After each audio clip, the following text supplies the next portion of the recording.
Dear Christian, on your 20th birthday, here I hold this picture of the last year that I was trying to hold the family together.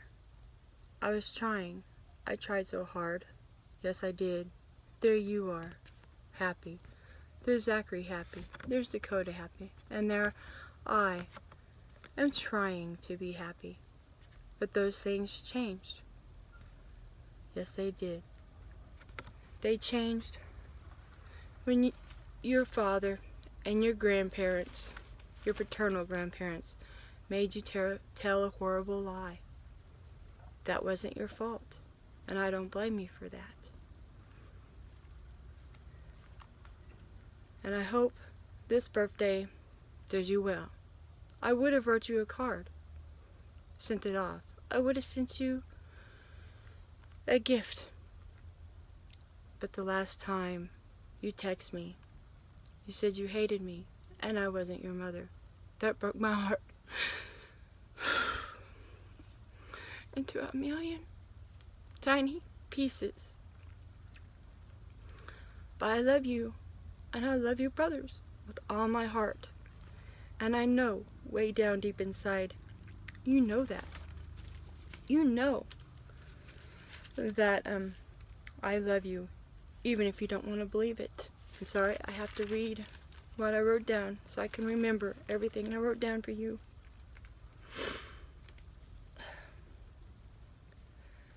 What your father and paternal grandparents made you do when you were 8 years old, tell those horrible lies, that wasn't your fault.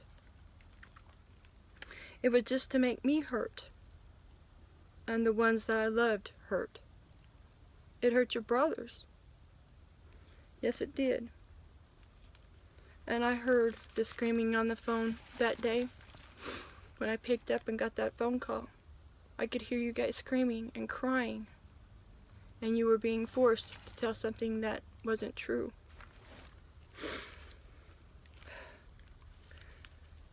Bear with me. You may hate me because I can't be there, but I can't deal with your father's violent and hateful ways towards me, even after all these many years passed. And if I mailed you something right now, I wouldn't know where to send it, because you're about to move, and you don't never call, because your father tells you not to. You know what? You're still under his wing. Even though you're 20, you're a grown man. You need to make that decision for yourself, what path you're going to take.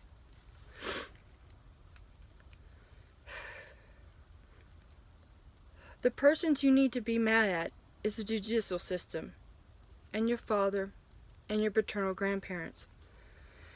The system who blames the mother, you also need to be, you need to be mad at the judicial system. The system who blames the mother who got choked, kicked, raped,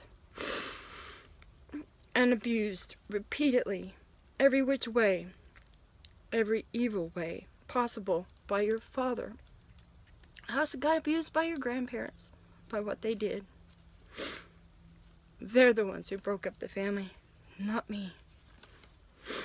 I tried every legal thing possible to do. Every legal thing possible. I have all the police reports, all the court reports. Even though your father's record is expunged. I even broke some of those rules to try to keep you safe. Yes, I did. I did everything possible I could. I kept you away from him, even though it wasn't advised. Even though they said I would lose. And that I shouldn't have been punished for trying to protect you. The rules of the law that I have learned is the ones with the people. The rules of the law that I have learned is the people with the most money and the meanest and the most crooked lawyer wins. No matter how much evidence you have on your side, no matter how much proof you have, on your side. Even though I had the police report, the red mark on my chest, and even though you, Christian, had to call 911. You had to call 911. While your father had me blocked in the room. He choked me, got knocked on the floor, and blacked out for a few.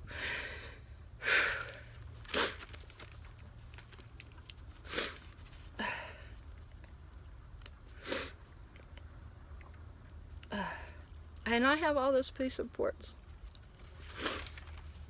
But none of that was good enough. And I knew I had to leave. I had to leave you behind and your brothers behind. I knew I had to leave when your dad said the only way I could see you and your brothers is if I met him at the park at 9 p.m. at nighttime where there was no cameras, lights, or anyone around. That would have been my last breath, my last thought, my last everything. I would have been dead. Because Zachary had even confirmed that. He said he overheard Grandpa, and you talking about that they were going to have me killed. And I knew I had to leave when Jerry's house burnt down to the ground. When we weren't there, and you knew we weren't there. And your dad knew I wasn't there. The house burnt down to the ground.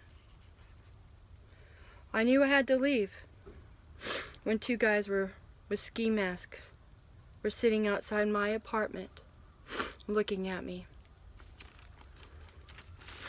I knew I had to leave when the police threatened I and Jerry with jail, and also if they saw us again that there was going to be problems.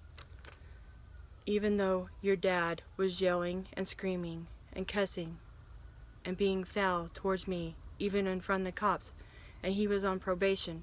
He wasn't supposed to have any offensive contact with me whatsoever. He broke those rules all the time, and the cops knew that, but the only ones they threatened was me. They threatened me in front of Grandma and Grandpa, even though your dad was the one who had the protection, or I had the protection order against him.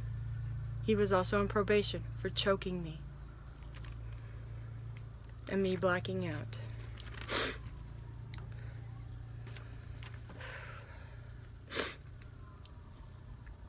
I knew I had to leave when a DFS worker called on a private line and after hours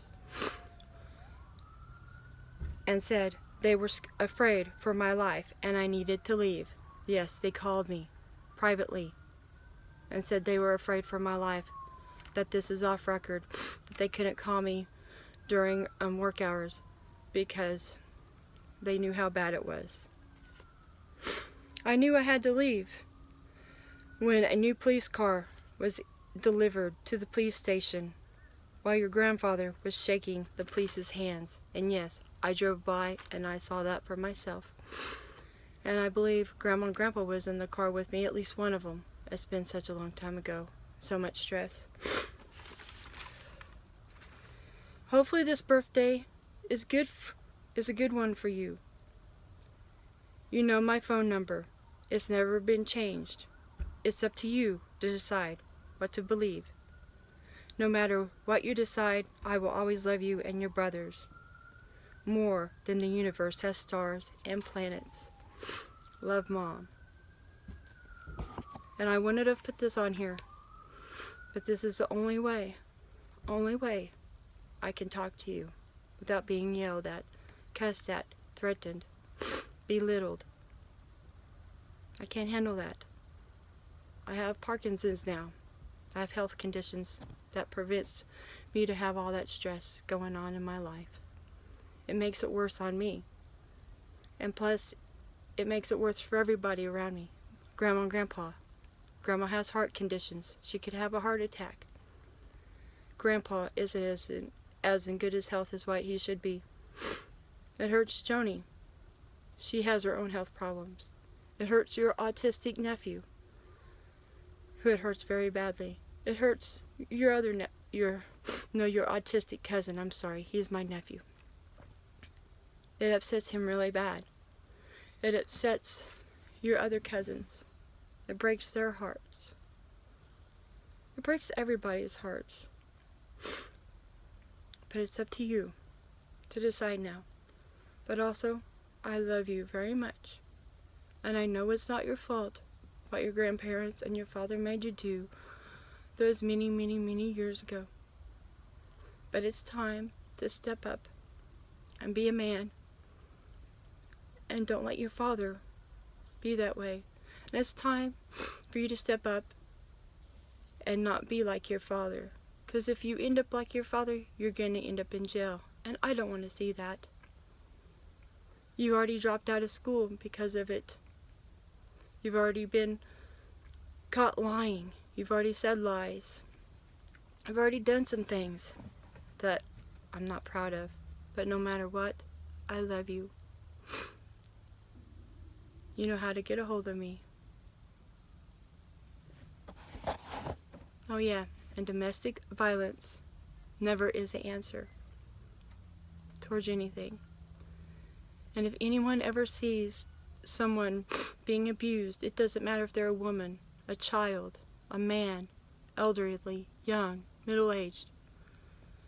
You need to step up and say something. Even if the law doesn't do nothing, you need to step up. Don't be a coward, like so many other people that were cowards. That's why I'm in this situation now. Money talks, even when you're being abused. Yes, that's what happened to me.